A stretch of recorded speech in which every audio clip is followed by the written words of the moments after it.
మరి మార్చి ఫస్ట్ తారీఖు శుక్రవారం వచ్చింది.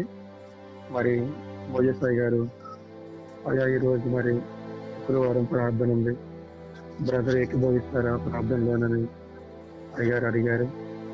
వాస్తవానికి నేను చాలా బలహీనంగా ఉన్నాను, కానీ అయ్యగారితో కలిసి సంఘంతో కలిసి మరి ప్రార్థన చేసుకుంటే నాకు ఆరోగ్యం చాలా మంచిగా ఉంటుందేమో ప్రభు, ఎందుకు ఈ అవకాశాన్ని నేను పోగొట్టుకోవాలి. చాలా రోజులు చాలా విధాలుగా పోగొట్టుకున్నాను తండ్రి. అప్పుడు కూడా నీ సేవలోనే ఉన్నాను, నీ పనిలోనే ఉన్నాను ప్రభు. మరి ఇప్పుడైతే నాకు గాయమైంది కదా, ఖాళీగా ఉన్నాం కదా తండ్రి. మరి అయ్యగారు ఫోన్ చేశారు నాకు, కాన్ఫరెన్స్ లో ప్రార్థన చేద్దాం బ్రదర్, మీకోసం కూడా మీరు కన్నీరుగా ప్రార్థన చేస్తున్నాను అని మోజసాయి గారు అడిగినప్పుడు వాస్తవానికి నేను చాలా బలహీనంగా ఉన్నాను, కాలంతా తీపి పెడుతుంది. కానీ అయ్యారు అడిగినప్పుడు అయ్యా నేను కూడా మెలకుగా ఉంది, మీరు చేసే ప్రార్థనలో మీరు ఏకీభవిస్తానని చెప్పాను. ఒక పక్క 2 ఫోన్లు, ఒక పక్క ఆ రోజు ఎందుకంటే మరి జనవరి నెల ఫిబ్రవరి నెల దేవుడు కాపాడి మార్చి నెలలో మన ప్రవేశపెట్టాడు కాబట్టి మరి మన ఊరిలో సేవ చేస్తున్నాం. కరుణాకరయ్య గారు కూడా అదే రోజు మరి కాన్ఫరెన్స్ మీటింగ్ పెట్టారు.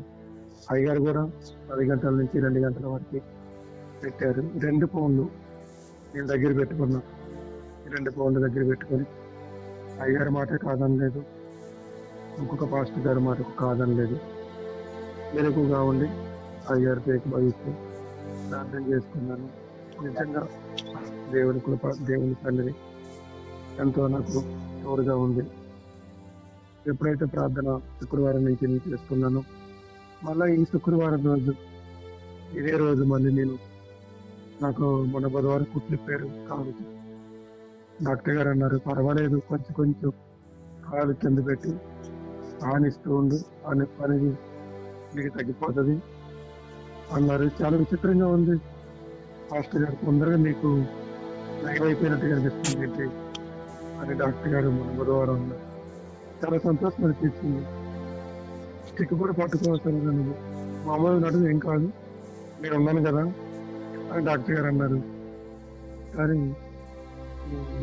భయం అనిపించింది. నిన్నటి నుంచి ఈ రోజు నుంచి నా కాలు కొంచెం కొంచెం అలా కింద పెట్టి ఆ నీళ్ళ మీద నడుస్తూ ఉన్నాను, సపోర్ట్ పట్టుకొని. దేవుని స్తోత్రం కలుగును. ఇది మీరు అందరూ చేసిన ప్రార్థనే, దేవుడిచ్చిన ధైర్యం, దేవుడిచ్చిన కృపే. ప్రార్థన అంటే ఆ విధంగా ఆధారపడాలని నేను అయ్యారం చూసి అందరం చూసి నేర్చుకుంటున్నాను. మరి ఇంత మంచి అవకాశం నిజంగా ప్రార్థనలో ఉంటూ దేవుడిచ్చిన భాగ్యమే. ఎందుకంటే దేవుడి త్వరగా మధ్యాకాశంలో మన కోసం మేఘాల మీద రాబోతున్నారు. దైవజనుడు దేవదాస గారు పాటలు రాశారు, నేనే ప్రభువు వచ్చి అనుకునేవాడు ధన్యుడు. రేపే ప్రభు వస్తాడు, రేపు మంద కాదు, ఈరోజే ప్రభు మనది, ఈరోజే ప్రభు వస్తాడు అనుకున్నవాడే ధన్యుడని దైవజనుడు ముంగమూరు దేవదాస గారు పాటలు కూడా రాశారు. అంతేకాదు వినుట, విశ్వసించుట, దేవుని ఆజ్ఞలకు విధేయులై ఉండుట, ఈ 3 పనులు చేయవారే పరలోక వాస్తవ్యులు అవుతారంట. 1 వినాలి, 2 విశ్వసించాలి, 3 దేవుని ఆజ్ఞలు పాటించాలి. ఈ 3 పనులు చేయవారే పరలోకానికి వాస్తవ్యులు అవుతారు అని భక్తులు కలిగించారు. నిజమే, రెండో అక్కడ చాలా సమీపంగా ఉంది.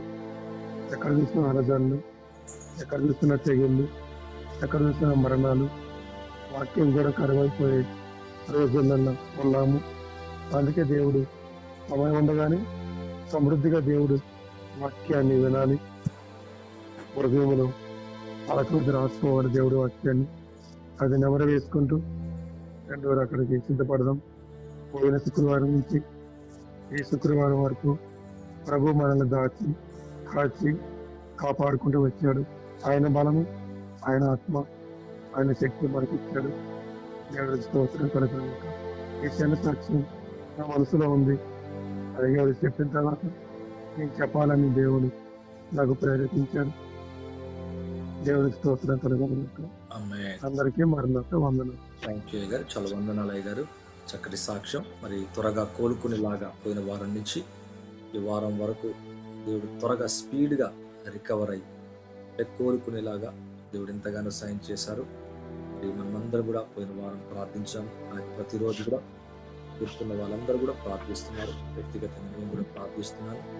అయ్య గారు ఇంకా స్పీడ్గా కోలుకొని మంచి ఆరోగ్యాన్ని పొంది ఆత్మీయంగా, ఆర్థికంగా, ఆరోగ్యకరంగా ఆ రాకడలో ఎత్తబడి సిద్ధపాటు కలిగి అనేకులు సిద్ధపడిపోలాగా దేవుడు దైవజన్ని వాడుకున్న గాక, ఆ కుటుంబాన్ని బారుగా దీవించి ఆశీర్వదించిన గాక.